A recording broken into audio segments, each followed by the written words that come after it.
Well, Yellow Army, it's that time again, so welcome to a special festive edition of Chairman's Chat. As you can see, I'm joined with Mark Bowes-Cavanagh and Michael Westcott. There's been plenty of cause for optimism on and off the pitch recently. Let's begin on the pitch, though. Mark, if I can start with you, it's been a fantastic weekend for the football club, hasn't it? It has, and we don't want to go too over the top that we've got to the top of the league. I read somewhere, I think 8 sides have been top of the league this season so far.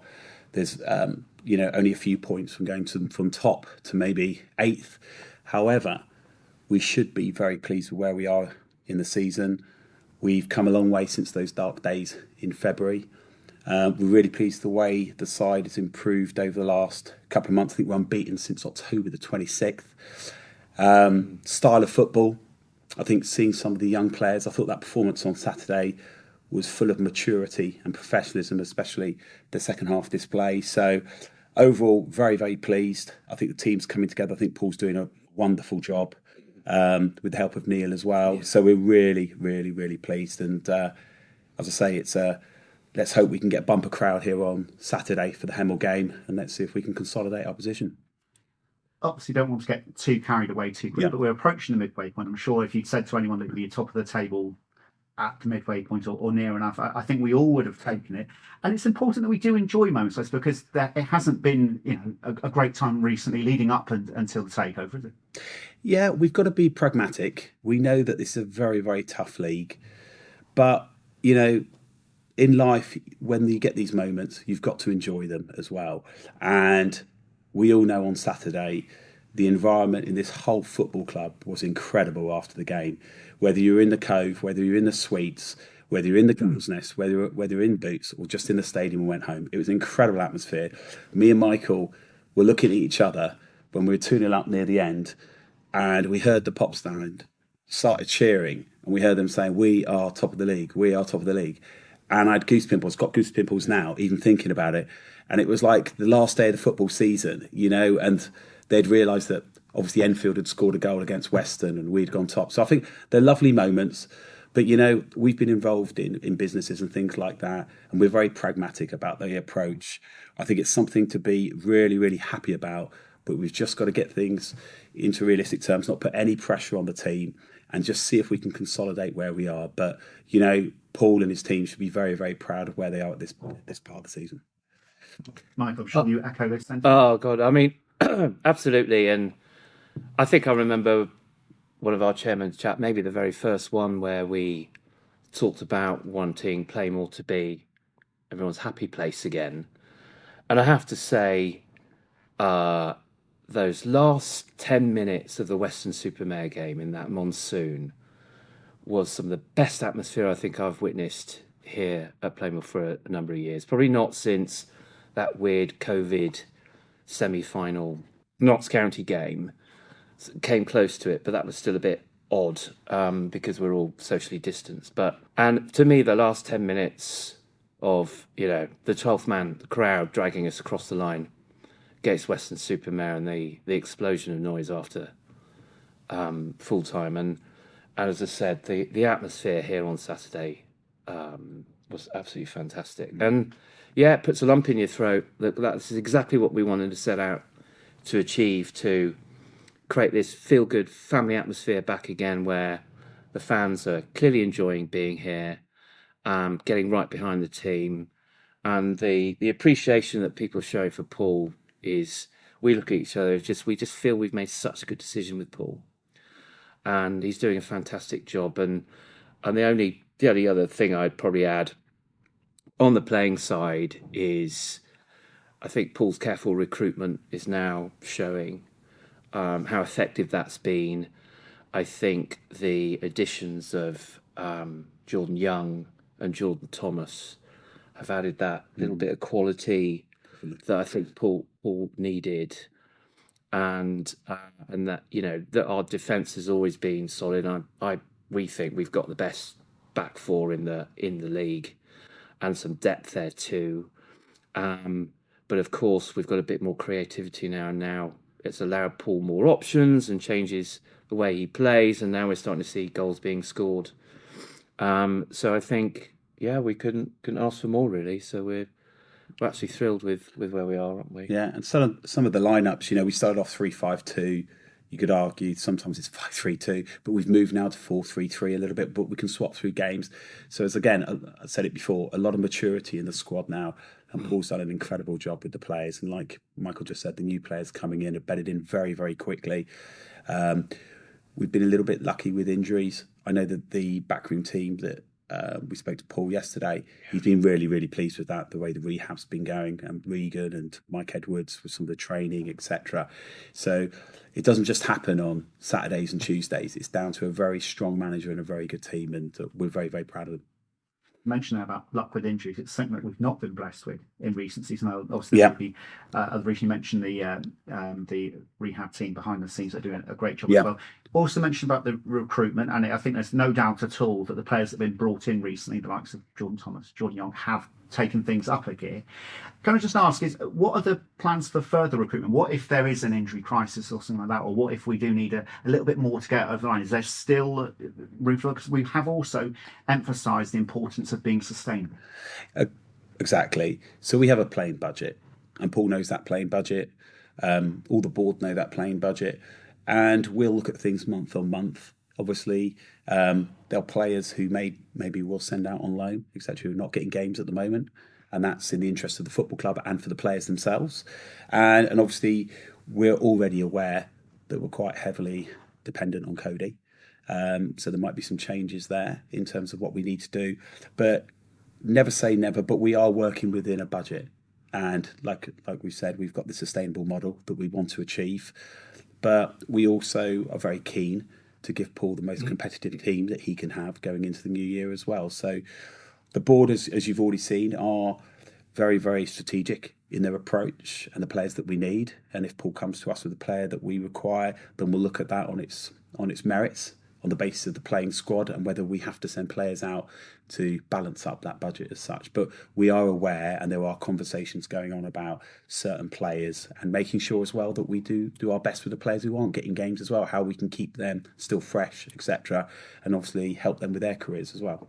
We're learning fast, and we understand that it's a very dynamic business, and the landscape can shift quite considerably, and so all the kind of the economic levers can change, and so we're starting to see the crowds, tick up. I think we're starting to perform much better commercially off the pitch as well, which all goes towards that sustainability goal. But we've effectively increased the playing budget as we've gone through, and that allowed us to pay a transfer fee for Jordan Young. So investment has been made above and beyond the original budget as it is. But we're sensible, and Paul's very cognizant of that as well. And and if we need to further invest, we'll consider that as an exceptional as and when it arises. There's no lack of ambition of anyone here, but we want to be responsible, because this is, we look at this as the medium and the long term project here with Torquay, and we, so far we're very, very happy with where we are. There's no doubt at all that the National League South takes priority. However, there is another competition still about the FA Trophy, which you've also been making decent progress in. What is the club's aim in this competition, or how does that figure amongst the priorities? Yeah, we spoke about that a little bit over the last week or so, and I think for the club, it's something we're equally enthusiastic about, being in that competition. I mean, I would love to get the fans back to Wembley and places like that. I think we have to match that with the squad conditions and the league as well. But I think it's a happy balance between the two. We still want to get as far as we can in the competition. I think in football, momentum is everything. We have a bit of momentum with us, the winning mentality. The more games you play, I know there's this sort of scenario about players being tired, etc., and too many games and things like that. But equally, I think psychologically, by winning games, by getting through competition and the momentum that it builds on the club, you become not invincible, but you become a very, very difficult to beat. And I think that's important as well. So in terms of the club's position, we are very enthusiastic about the FA Trophy and getting as far as we can in that competition. And you've probably noticed that with the sort of side that we're putting out. We just want to get as far as we can. Wembley would be a nice way to crown off the first season, Michael, wouldn't it? Oh my God, yeah. I think we banished all those thoughts from our. Yeah. But I'd say if we were in the next two games in a trophy run, then I'd be lying if I didn't say we'd be probably getting quite excited about the prospect of. I mean, that would be quite something, wouldn't it? In our first year, and we get to take everyone to Wembley, it'd be amazing. But that's so far away. We're 4 games away from that happening. So, yeah. But no, look, the league is absolutely everybody's focus. Paul and the players know that they owe it to the club and the fans to give the trophy a good go, given what happened at Bishopscleeve, and that still is quite a deep wound for everyone. And I think that players and Paul still refer to Bishopscleeve, and we might look at Bishopscleeve saying that's probably one of the best things that ever happened to us this season. If I can stick with you, just looking off the field for a moment, just looking at the business overall, you mentioned earlier on about the commercial side of things, and are we on plan? What is a general overview of the operations and the business side of the football club at the moment? You able to give us a bit of an update? Yeah, so this club lost £1 million in the last 5 or 6 years consecutively. Yet at the same time, almost no investment either into the stadium, the facilities, or any of the business functions, if we're honest. And now we've been our feet under the table for the last 6 months. We set out on a goal to become sustainable. We'd hope that we could do that in our first year and reduce £1 million deficit to a break-even situation. Given the investments that we have needed to make and need to make, we may not get there quite this season, but we'll get very close to it, I would say. So I think in terms of progress of closing that gap, I think we're absolutely delighted, aren't we, with the strides that we've made. Some of the stuff that people won't see, we've had to invest, in infrastructure here to give us a chance to really fire up some of those revenue channels, particularly. But yeah, I think we are well on the path to achieving sustainability for us, and the board's very supportive of all the investments that we need to make, continue to make. But yeah, I think we're okay, aren't we? Yeah, we've launched the Flight Club now. We've already had a couple of sponsors that have come through from that first meeting. We've got another one on Friday.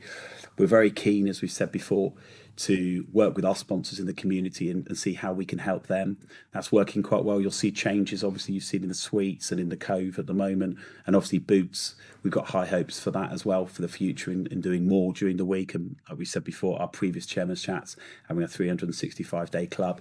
So I think we're making good progress. It does take time for these things to happen. But overall, I've been really, really pleased with the way the fans have supported us as well. We started having bands after the game. They're coming in, they're staying till 7:30, then going downstairs to Boots. And that's not just about football results as well, because we've had games here against Averley and against St Albans, and the guys and the ladies and the families have all been in the bars supporting us and everything else. I've been really, really pleased with that. I think it's been really, really impressive. And I have to also make a point of saying down to the trust as well, because they've been very supportive with everything that we've done and almost been a catalyst to that approach. And when you see all those faces and you see more and more gathering after each game, it's just so fantastic. So things are moving in a very positive direction on the commercial side, and it's only going to continue. And I suspect when the nights get longer, we start getting to that point of what I call the important part of the season in March, etc. I think we'll see even more fans here during the week, and we'll see more things going on. And by that time, the commercial side at Boots will be better, etc., etc. Yeah, I mean, just by way of example, so what are we averaging? Around 3.3, right? 3.4 attendance. So we had bang on 3,300 on Saturday, yet we had our biggest ever revenue day off the pitch. So bigger even than the Plymouth Argyle game when we had nearly 6,500 in here. What that's telling you is that people are coming earlier, they're enjoying the facilities, they're bringing friends, they're staying longer. We had music and entertainment. The whole value proposition, if you like, the offer for fans, the match day experience now, we feel that's been enhanced. And people are staying at the club, they are spending money while they're here, and this is exactly kind of where we wanted to be. So we're seeing enormous progress in loads of areas, and and just to give people an idea, the retail side of shop, I think last year the whole club did about £140,000 in retail revenue. We're knocking on the door of £300,000 already this season. The third shirt's gone down brilliantly, and I think the way we thought about that, probably the most stick we've had for anything this season so far is not ordering enough of these amazing triples jumpers. That's why I'm not wearing one. Yeah, exactly. but no, so some of those things where we could make an immediate impact, I think we have done, but we're also mindful of that some things will take a bit longer than others. We can't control everything, and there will be a correlation of what happens on that pitch to kind of how we perform off the pitch as well commercially. Mm-hmm. You've mentioned about some of the investments. Some of those obviously would have been unexpected. I think you've already mentioned that. There's obviously been investments on the field and off the field as well. Could you touch upon some of those ones? Obviously, we've seen people working on the floodlights and things like that. There's been the revamp in boots and laces. Lots of other things. There's still things I think in pipeline. I know, Mark, one of the things for you is about the big screen, for example. Yep. Are you able to give us an update on the investment side of things? Yeah, I think so. One of our sponsors who's come in recently is a professional in that tech area and the screens, and I think he's going to help us to support that and try and do something in getting that back and running within the club, and also other parts of the PA system, music systems and things like that. So yeah, we continue to uncover lots of things that need to be improved at the club, like you just said, the floodlights. So we signed off on that. We signed off on new furniture in boots and laces. We continually decorate where we are, and the support of obviously of the trust with that has been superb. So, and I think actually this weekend, I believe, Boots, we're going to have new TVs up and everything else in Boots, etc. So we're really trying to create an atmosphere where we've got places for just traditional football supporters, partners, families, and like we said, try and get people to stay at the club longer than say 3-4 hours, but stay potentially for the whole day. And I think we're beginning to see that in terms of revenue streams, and that's only going to help us, as we said before, if we really do want to go up to the next level of football and beyond, then there needs to be revenues within this club to make sure it's sustainable, and we're really starting to build on that. So yeah, we will continue to plug that jigsaw and buy certain purchases and capex that we require within the stadium from a safety perspective and bring us into a Football League club, and obviously some of these other aspects and the commercial activity at the club, and that's what we're doing. There may be other little bits that the supporters have noticed that just small little touches that add a little bit more professionalism to the club. It wasn't that long ago that post-match interview was having to compete with Seagulls and Gale Force Winds, whereas they're now being taking place in the media suite, so we can really hear clearly what Paul's thinking after the game. Mark, if I could just ask you, with the deployment of the community share issue funds, how are we looking to deploy it? Well, ultimately, the fund, the community share issue raised about 275,000, which is amazing, right, from 500 plus investors. So that's been injected in the club as ultimately working capital. Indirectly, that allowed us to contemplate paying a transfer fee for John Young, which we saw as pivotal. He's, I think, the impact on that has been for all to see. As we just said earlier, that we've effectively been able to increase the playing budget that's allowed us to contemplate bringing in John Thomas. For example, some of the capital expenditure items that Mark's talked about, which has been Mark talked about a lot of the visible ones. Unfortunately, there's the very unglamorous, invisible ones, like a ton of leak repairs, and we've got corrosion issues. We have been scrutinised, probably the most that the club's been scrutinised in years, by their new safety advisory group that's insisted that we fix a lot of stuff. This is completely unglamorous stuff around the infrastructure of the stadium that's had to be deployed. And of course that's gone then into also just working capital as we think about further investments we need to make to improve the commercial performance of the business. And you asked earlier, what happens, if we need to further invest in the playing side? Well, that's where that capital will be deployed as well. I'd imagine that there's a bit of business planning going already in for next season and the years ahead there as well. Yeah, we've just been talking about it, actually, looking at the new models in terms of if we did get promoted, what sort of playing squad we'd need, how that budget would go up, and again, how we can offset that against the increased commercial activity at the club, etc., where we are at the moment, where we could be in March, etc. But we're also realistic about our position as well at the moment, as we said earlier on in the conversation. We can be excited, but we have to be realistic about where we might be. We might be here next season, etc., and what might happen if we're in the same league, etc. So we're looking at different types of model. We have to keep looking at that every month to see where we are, get through this Christmas period, see where we are in January, etc. But yeah, we'll continue to monitor that and see where we are, see how we need to maybe improve the squad or send players on loan, as we said earlier, or think about next season, etc. But at the moment, it's all positive on and off the field. Everything's moving in the same sort of trajectory. We're very, very happy with it, but we are continually analysing it, and we're not taking anything for granted because we know how tough it is, at a football club.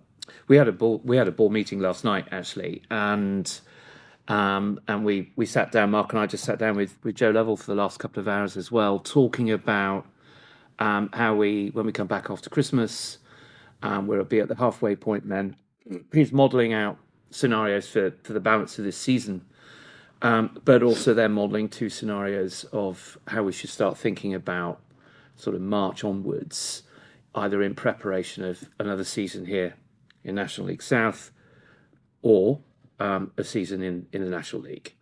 And the implications of that are significant, not least on playing budgets. That then has an impact of how we think about revenue production and the commercial side of the business going forward. And there's a ton of stuff that we are seeking to implement in the off-season as well, which could be transformative to the commercial performance of the business as well. So, yeah, we're very mindful of the fact that we need to be prepared for every eventuality and that we model our requirements, because that then impacts in terms of the resourcing that we need, the investment that we need, the commercial performance that we need, the playing budget that we need, etc. It's very important, that, isn't it? Because we were talking about not getting too carried away earlier on. Obviously, hugely passionate supporters, both of you. Obvious to see, but 2014 league, only one can be champions, only one can be a playoff winner. So you've still got to plan for both eventualities. Mark, if I could just bring you back in about the match day experience. We've been talking about fan engagement. I can already think of a couple of things that have gone down particularly well. Obviously, the live bands we already mentioned. Pay on the gates, obviously on the pop side, has been fantastic as well. What about future initiatives, though? A couple that spring to mind are obviously there's been this talk about having a fan zone on the utilising that green space outside Boots and Lace. That's been talked about for a long time now. Also, the introduction perhaps of a supporting liaison officer. I know that Trust volunteers obviously very keen on helping on match days as well, and that may go some way to fulfilling that role. Do you have any news on that? Yeah, so we've had very positive conversations with the council so far, and we hope in due course we'll be able to add a bit more light on that. But we would like to utilise the land outside the stadium for the fan zone and try and support that and have other events there, maybe even have sponsors there, maybe doing some promotions of their businesses and things like that, really create that family atmosphere within the club. And I think everyone, whether it's the council, whether it's the club or the community, I think everyone's singing off the same hymn book there. So we just need to go through a bit of detail with that and exactly what we're going to, how that's going to be implemented, etc. That'll be something that we would like to move forward. In terms of the community work and support liaison, etc., we're keen to get in every school. We're keen to get young supporters at the club. We're keen to do promotions on that. We've said from the start that it's all about the fans and the community and trying to get us all working together. And I think that's something that is happening already. There's ideas for players to go into schools, maybe take some sessions, some football sessions and things like that. You're aware that I think one of the projects that we're looking at is on Christmas Day, opening up Boots, come in and have meals and things like that, and that support. We're very grounded individuals, me and Michael and the team on the consortium, and as much as we've been successful in business, we want to make sure that we have a club that we're really proud of in this community, and that includes, engagement with, fans who just want to get, come to the game and enjoy the game and have a few drinks, as well as families and as well as partners and everything else. And I think we're really starting to hit the nail with that, and I'm seeing so much enjoyment on match day, and it's only going to get better. And if we get that land outside, it's going to be very important in terms of match day experiences and things like that. Like we say, fan zones, sponsors, things like that. We talked about, when we first started, I think our first chairman's chat, we talked about a reset with the club and on every level. And that was it took us a long time to get the meeting with the council, and for understandable reasons on their side, to be fair to them. But we've gone to the council saying, this is the vision, this is the mission of the club. In many ways, we feel we've given the club back to its community, and we have some asks of the council. We want to reset our relationship. Right now, it's a landlord-tenant kind of situation. We've said before that this is our spiritual home. Far from wanting to move from Playmore, we want to invest in Playmore, and we want a different relationship with the council. We want the council to recognise that this is probably one of their could be one of their most important community assets, and I want them to be able to. We want a relationship with them that allows us to invest in the infrastructure here, because I think the halo effect of a Torquay United ultimately back in the Football League and everything that goes with us, and that is our stated ambition. Question is, how long will it take us to get there? Is going to be beneficial to the area and to the council, particularly because of all the other community programmes that we want to run. And so we've said to them, as Mark said, is allow us that area outside the swimming pool, outside the ground, give that to us, we'll look after it and put it into our lease. And we've even gone as far to say, be great if we didn't have to pay rent for a few years, and on the quid pro quo would be we reinvest what we don't pay in rent into creating a community asset here, particularly that area outside that can be a community asset. And so, we're happy to be open in terms of what our ambition is, and that's not to put any pressure on anyone. That's just being open with kind of how we see the reset of that relationship, because we want to be able to invest in the club and in the facilities here, and elevate the status and achieve our goals. And I'm sure we'll hear a lot more about that in the coming weeks and months ahead. Bring on the governance of the football club. Of course, since we last spoke, there's been a new addition to the board in Danny Wyatt. That's a real positive addition to the board, isn't it? Yeah, she's highly impressive individual. Captain of the football team, operations manager at Wicks. She did an absolutely amazing presentation. I must say, the trust who had a number of candidates who went for that position, and they pulled it down to a few people at the end, but she was tremendously impressive. Me and Michael were particularly impressed with the way she showed her ambition. She understood what we required. It's not an easy role, to be a trust member, then a member of the board as well. And she understood whether her priorities were, etc. And forgetting the optics that it's, a woman on the board, etc. I think it is an important step in the football club in terms of inclusivity. The football teams, the women's football teams, we really want to try to help them as well. How we can utilise it with the pitch that we have at the moment on Saturdays, or whether we can find areas of the calendar and maybe have 2 to 4 games a year. I don't know what that is, but we're really, really pushed that we want to get them involved in the football club, and we're really pleased to have Danny on board. I say she was a tremendously outstanding individual. Her presentation was fantastic. She came up with some really, really good ideas. So we're really happy to have her on board, and long may it continue, this inclusivity within the club. And for me, I completely echo all of that. I think Danny's been a fantastic addition, adds new dynamism.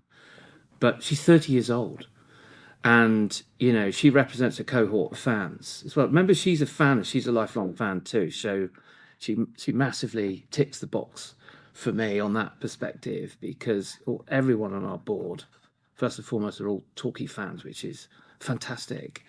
But Danny brings completely different perspectives, and has already, in the short time she's been on the board, started asking really interesting questions that made us think about things slightly differently. And that's great. And so, so far so good. So, but it's, and I think she's going to be good for the trust, because she's quite new to the trust as well. Mm-hmm. And I think she'll keep them on their toes, which will be a good thing. And that's, we want to be challenging each other. And because ultimately it helps us raise the bar, and we all want the same thing. And so the more people that are thinking about the challenge that lies ahead for us, and more importantly, the opportunities that lie ahead for us, whether it's, expanding our reach into the community, that can only be a good thing. And Danny brings a lot to the table from that perspective. Mark mentioned just a moment ago that it's sometimes difficult to be on board with the trust and actually on the board at the football club. What is the relationship like with the trust? This ongoing working relationship? Oh, it's great. And I think it's a journey for them. So, they've gone from being, they will tell you that they had quite a strained relationship with the club in the last 5 or 6 years, and arguably they ended up being some kind of protest group almost. And there was a bit of a siege mentality among them. And now, of course, the shackles are off. They're now very much part and parcel of the club, and so they're adjusting to that.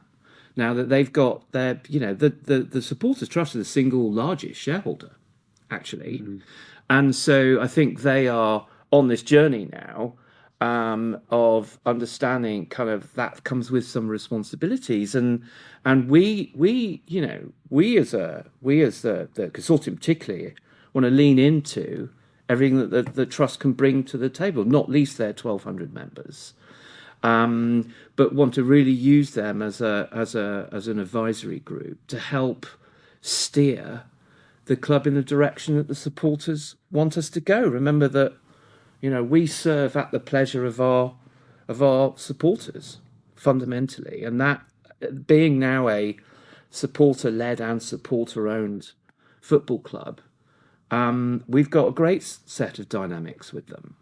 And so I think that I think relationship will really, and that dynamics will really strengthen over the next few months as the trust settles into their new role as a major shareholder. I mean, let's be frank. The previous administration, for whatever reason, didn't get on with the trust, etc., etc. But honestly, they've been a breath of fresh air. Every single individual I've met within the trust has been so supportive of the football club. They are completely the fabric of this club, and they are very, very impressive. Nick and all the team that are there. We've been to a few meetings with them. Michael started off doing a lot of meetings with them at the start. I've, in the last few months, they are, honestly, their voluntary work and everything they've done for this club, we would not be in the position that we're at. We would not be able to do the commercial activities that we've been doing if it wasn't for the trust, let alone the money they've put into this club, let alone them turning up in their thousands, on a Tuesday and Saturday. They are the catalyst for this football club, and they are very, very impressive, and I can't say enough about them. I'm just bemused as a businessman why they were never involved in the first place, because they are, as I say, tremendous individuals, very, very supportive, and that relationship is only going to grow. Music to ears, to hear that they're both now working in harmony. Now, obviously, not everything has gone to plan. Most things have, but obviously the Devon Bowl campaign ended with that. There's no way of skirting around the issue. It's an 11-0 defeat against Exeter. Now, although the Devon Bowl was never going to be high on the list of priorities, it does bring into plans a question regarding the plans for the youth development, how that links into the academy. How is the relationship with the South Devon College developing, and what are the plans for the future? Yeah, so we entered into a new relationship with them in the summer. In fact, we sat down with them last Friday for a review of that relationship. I think everyone is delighted. Remember that that relationship was formalised in, I think, September. once the academic year at the college already started. So the full impact, if you like, of that pathway through the academy and to professional football, we'll only start seeing that bear fruit next year. So from the start of the next academic year. So all the fundamentals are in place. There are probably a few more changes we'll make to the whole youth development side over the next, I would say probably over the next couple of months. But both we and the college are extremely happy with where we are. One of the things we are looking at now, what the Devon Bowl showed you is the gulf between a Premier League funded academy that's been in situ for, I don't know how many years, 10, 15 years at Exeter, and where we are, right? And it was men against boys. And that just showed you a great endeavour from our lads and everything else, but you're playing, they were up against a team, some of whom actually have started for Exeter in League One. But what it did show you is, how far they've come, and that also shows us the art of the possible. And we're literally our first foot on the ladder on that quite a long journey. And of course, what people will know is that when you're at our level, you get no funding support, and we also can't protect any of our investments. So if we identify talent, which we will, let's say that we pay for effectively or fund, we can't protect them. And so until we go further up the pyramid, and so we're working on, we're thinking creatively with the college of whether there's scope for introducing a kind of hybrid, like an apprenticeship kind of scheme that will give us a level of protection. And that's something that we're working on right now that we could potentially develop over the next few months and put in place. But no, we're super committed to youth development. In our first 5 or 6 months, we've had tons and tons of stuff for us to focus on. And I think now we're kind of up and running, that our attention is going to turn to that whole youth development programme over the next few months. So I think Michael's explained it very well. I mean, there's a reset with the college. We look over and we look at Exeter and the way the structure is there in terms of what they've got with the academy, the money they've raised. I think it was something like 10.7 million over the last 8 years with Ollie and other transfers they've made. We're acutely aware of that. We know that when we're in the Devon Bowl, we're to almost prioritise what we're doing with the squad, etc. as well. Rome wasn't built in a day, but we're acutely aware of where our deficiencies are, as well as our strengths within the football club. So it's something that we are trying to engage and move forward, and it's something that the college have been very helpful with us with it as well. So yeah, it will happen. It will happen. But we want it to happen. We want to get all our players through. We want to get youth players through into the team. It's the ultimate goal, and it's good for us as investors as well. But as I say, there's a lot of work to be done on that part. We were at the fans forum, when we shared our kind of revenue mix. The one big fat zero we've got now is transfer income, and if we want to be financially sustainable as we climb up through the football pyramid, we have to trade in players, and so you can get lucky where you spot talent, buy players and sell them on, or you develop your own talent, and that's where that could be transformative for clubs. That certainly help Exeter get where they are, and so we're not stupid. We think about that, and so that's why it's really important that we get the right model for youth development, and at the point where we can then get funding as we climb up the leagues, then that's where it will start to bear fruit. Well, we greatly appreciate the time that you've given us. I know you're both very, very busy, but I wonder if you could just both sign off by just leaving a seasonal festive message to the Yellow Army. First of all, I want to thank them for all their support. Believe, get behind the team like they are, and who knows what might happen next season. And I just wish every one of them a fantastic Christmas, and who knows what new year we may have. But, get behind this team, because something's happening at this football club and we can all see it. Enjoy the ride. Whatever that may be, this season, I feel that Plainmoor feels like a happy place to be. The conversations we're having now with everyone tells me that people had fallen out of love with their football club are now back in love with it again. I think our fans have been amazing. We owe it to them to work even harder to allow us to enjoy the success that I think, frankly, the fans deserve. And so we'll leave no stone unturned, and want to wish everyone a very Merry Christmas. And Christmas is about family, and we hope to see everyone here. We're opening up for Christmas. I'm really delighted that we're doing that. And come and share Christmas with us. And good luck to the team. We will stay relentlessly focused on bringing success to the club. Well, I'm sure on behalf of the Yellow Army, they won't mind me wishing you both a Merry Christmas and a Happy New Year, and we look forward to speaking to you again in 2025. Brilliant. Cheers, Look Tom. forward to it. Thanks, Tom. Thank you.